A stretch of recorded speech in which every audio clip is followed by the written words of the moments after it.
ناظرین السلام علیکم، میں ہوں خالد شہباز، آپ دیکھ رہے ہیں گواہ نیوز۔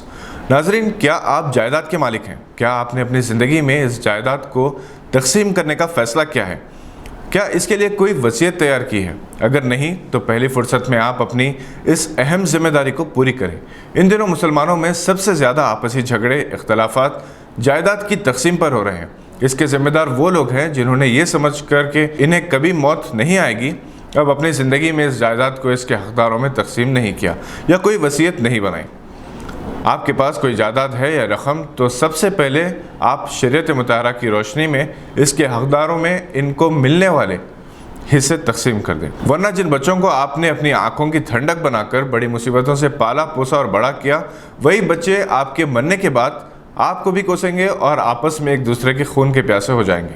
ہمارے سامنے ایسی ہزاروں مثالیں ہیں جس میں ایک بھائی دوسرے بھائی کے خون کا پیاسا ہو گیا، کسی نے بہنوں کا حصہ ہڑپ لیا، کسی نے اپنی ماں کو گھر سے نکال دیا۔ یہ جو حالات ہوں گے اس کے ذمہ دار آپ ہیں اور اس کا عذاب آپ کو ملتا رہے گا۔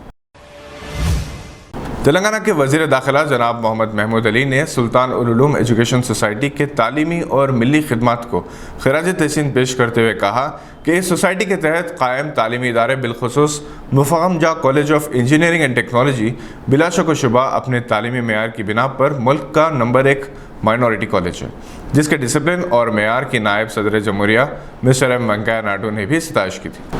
جناب محمود علی 25 اگست کی شام سلطان العلوم ایجوکیشن سوسائٹی کے نو منتخب چیئرمین جناب محمد ولی اللہ کے اعزاز میں ایک تہنیتی تقریب سے مخاطب تھے، جو جناب سید وقار الدین چیف ایڈیٹر روزنامہ رہنما دکن کی زیر نگرانی انہی کی قیامگاہ واقع آصف نگر میں منعقد ہوئی تھی۔ سابق وزیر قانون جناب سید آصف پاشا، ڈاکٹر میر حامد علی خان، ڈاکٹر میر اکبر علی خان، جناب ظفر جاوید، جناب محمد عقیل، ڈاکٹر فضل الرحمان، جمیل احمد خان، عامر جاوید، ڈاکٹر سید فاضل حسین پرویز اس موقع پر موجود تھے۔ وزیر داخلہ نے کہا کہ کسی بھی قوم کی ترقی اور تعمیر کا انحصار تعلیم پر ہے۔ اقلیتوں کے دیگر طبقات کے ساتھ مساویانہ ترقی ناگزیر ہے۔ اس حقیقت کو مد نظر رکھتے ہوئے TRS حکومت نے مسٹر KCR کی قیادت میں اقلیتوں کی تعلیمی ترقی کے لیے ٹھوس اقدامات کیے۔ مائنورٹی ریزیڈنشل سکولز کا قیام اس کا زندہ ثبوت ہے، جس میں آج ہزاروں اقلیتی طلباء زیر تعلیم ہیں۔ TRS حکومت اقلیتوں کی زبان تہذیب کے تحفظ کے عہد کے پابند ہے۔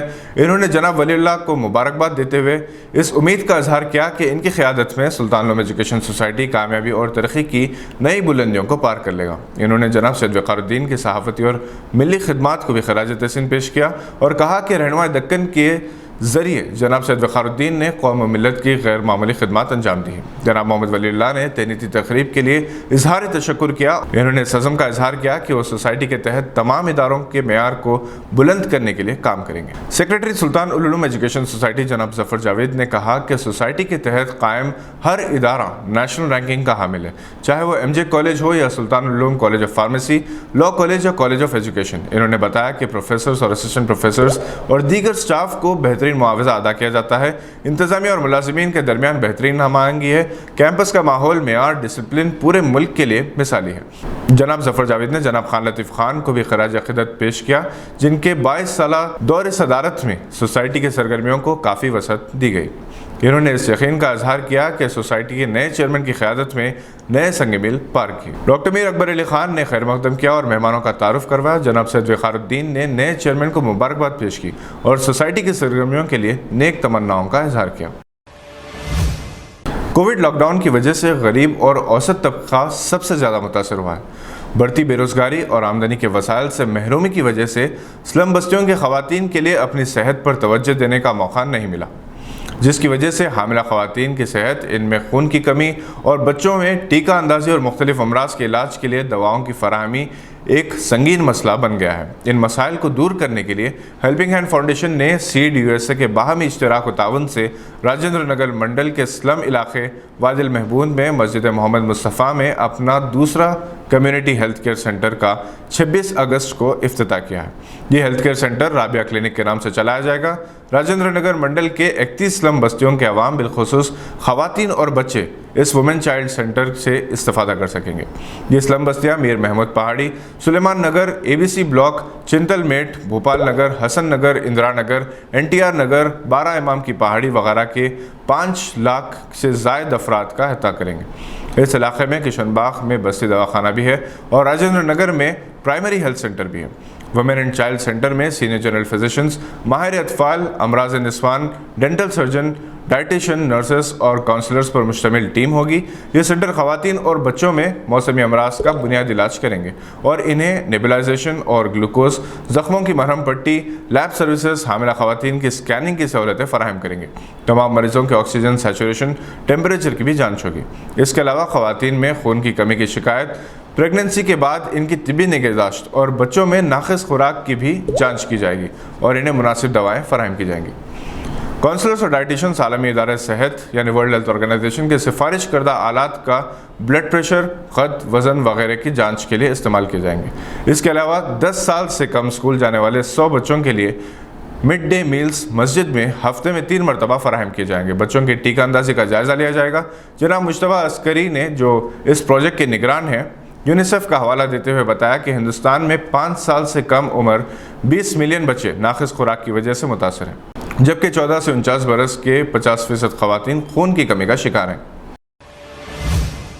پاکستان اگرچہ کہ انگلینڈ کے خلاف 3 ٹیسٹ میچز کی سیریز ہار گیا، مگر تیسرے اور آخری ٹیسٹ کو جس طرح سے اس نے ڈرا کرنے میں کامیابی حاصل کی وہ ایک عظیم کارنامہ ہے۔ پاکستانی ٹیم نے دونوں اننگز میں دباؤ میں کھیلنا شروع کیا کیونکہ انگلینڈ نے 538 فار 8 کا پہاڑ جیسا سکور کھڑا کیا تھا اور جواب میں پاکستانی ٹیم لڑکھڑا گئی۔